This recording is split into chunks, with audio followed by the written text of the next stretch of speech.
What's up YouTube? Welcome to this new lecture. This lecture is going to be a different lecture. It's not going to be something where we go into technicals or stuff. It's more about being a professional trader and how to manage risk and how to optimize in the future, because with trading there's always something that can be better. Even me, I try to improve myself as well, and everything can be optimized, and you can optimize upon data. That's why everyone who is a professional trader will retrieve data out of their trading, live data, backtest data, and they will all put it together and ask themselves these questions for, okay, how can I really improve or my model, my edge, or which mistakes am I making, and am I repeating that are really not necessary and are keeping me from being more profitable, or my risk to reward to be better, or etc., my win rate to be better. Small mistakes or small tweaks in the model that can really differentiate in the long run. So this is part of the model series, but it's a kind of different lecture. It's going to be the optimization loop. Measure the model, not your mistakes. You're guessing at your own trading. You take a loss and you change something. You take 3 losses and you change everything. Next week you're trading different model than the one you started with. And you still have no idea if any of it works. You do not need a new model, you need data and a process of using it. So most of you are, I took a loss, what went wrong, this and that. You can't really comprehend what's going on with just one loss. In 10 trades or 20 trades is like the perfect thing. 20 trades, you can really see for, okay, which mistake am I making the most when your model is already on paper, right? You have your model on paper, so you know, okay, I have objective rules and this is what I should be doing. So you can go over all those trades and think, okay, these are the mistakes I'm mostly making, or these are the tweaks that I don't halt to in my model, and you differentiate for, okay, which is actually my model that I traded and which is not.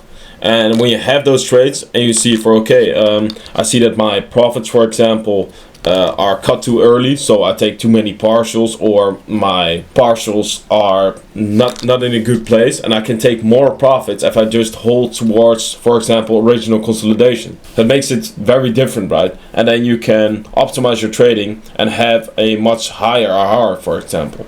The process, the loop. So you collect 20 live trades, then you analyze what does the data actually say. You change one variable. If you change more than one variable, it will be very messy and you don't know which change actually improved or which actually changed anything about the outcome. And then you repeat it. The feedback loop, you run it forever. I built a free template for exactly this. It is in my Telegram. It's a Notion template you can use to collect these 20 trades and to analyze those. It will be a template where you will put in the same data of the objective questions that are in there. So TP, what were the confirmations, etc. You can put them all in there. It's a free template. It's in my Telegram, and I'll put the link in the description and maybe even put a comment down below where you can exactly see the link, and it will be posted inside the Telegram. Back to the lecture. Your mistakes are not the models. So when you look at these 20 trades, like I said, you have to put your mistakes in a different category as the models actually mistakes, because otherwise you're going to change the model, but the mistakes were yours, right? So you broke the model and you filter these out. The model, this is what you measure. You optimize the model, and your discipline problem, you optimize that. It's a total different mistake, right? That's not the model's fault, so you can't optimize the model because you're making the mistakes. If you put your stop loss too close, or you didn't do it with the risk your model says, that's your mistake and not the models. And that's why you differentiate them from each other. So you log every trade against your model, then filter out the ones that were not actually your model. Those losses came from you, not from the system. If you optimized using them, you are tweaking a model that never got tested.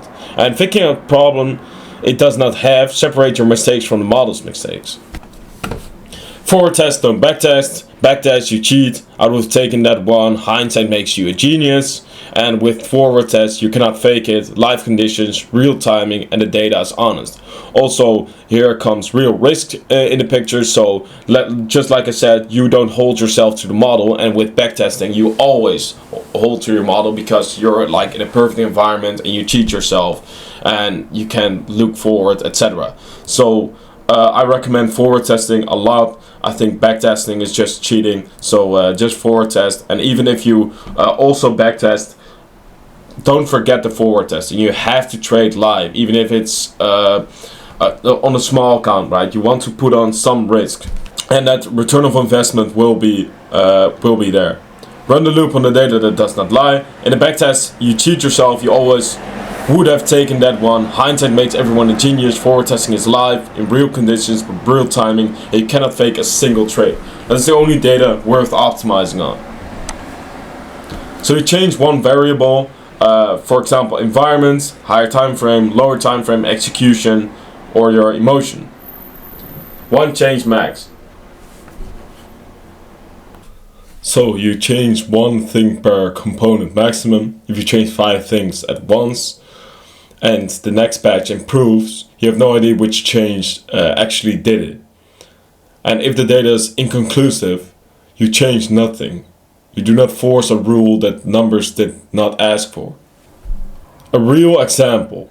You were exiting too early, for example, and this is how you actually then look for your trade, right? Okay, you entered here off of SMT, previous day high rejection, entered off of this 15-second breaker, stop above the SMT and above the time cycles open, and then see that you targeted the time cycles low, and there was some new actual drawn liquidity also down here, which was an external range and a 90-minute cycles low, which actually made SMT with it later.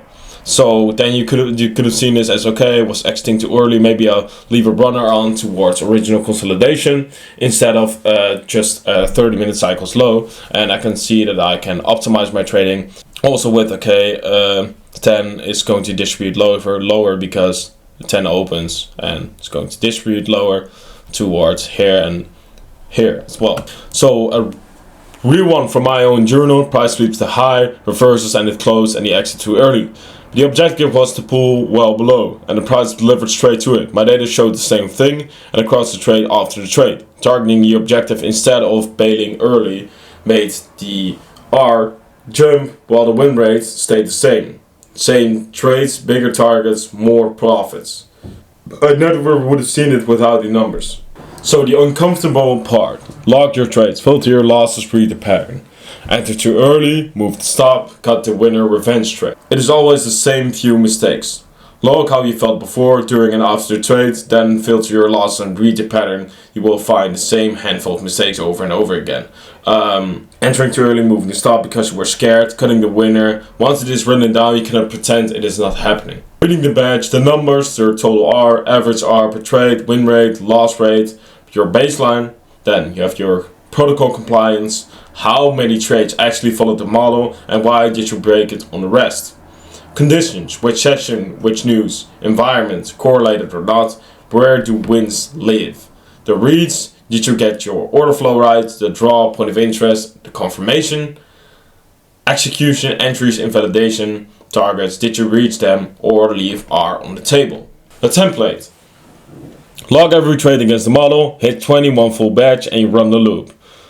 The template does the math, you read the result. I built a free Notion template that runs that whole loop for you. You log each trade against the model and you hit 20, it lays the badge so you can read it and make a change. Grab it free in my Telegram, the link will be in the description. So the recap: you run the loop, 20 trades, forward tested live data, no cheating. Filter out the trades that were not your model, measure the model, not your discipline from the problem. Change one variable, nothing if the data is silent. Run to the next 20. This is the only way a model actually gets better. Subscribe and follow for the model series in order. Free Notion template in my Telegram, link in the description. Go run first 20. So thank you guys who've made it to the end of this video. I know it's not a lot of them. I've seen it in the data as well. So if you can drop a comment down below, and that will really be helping me in having motivation in building this video. And I'll see you in the next one. Thanks. Have a nice day.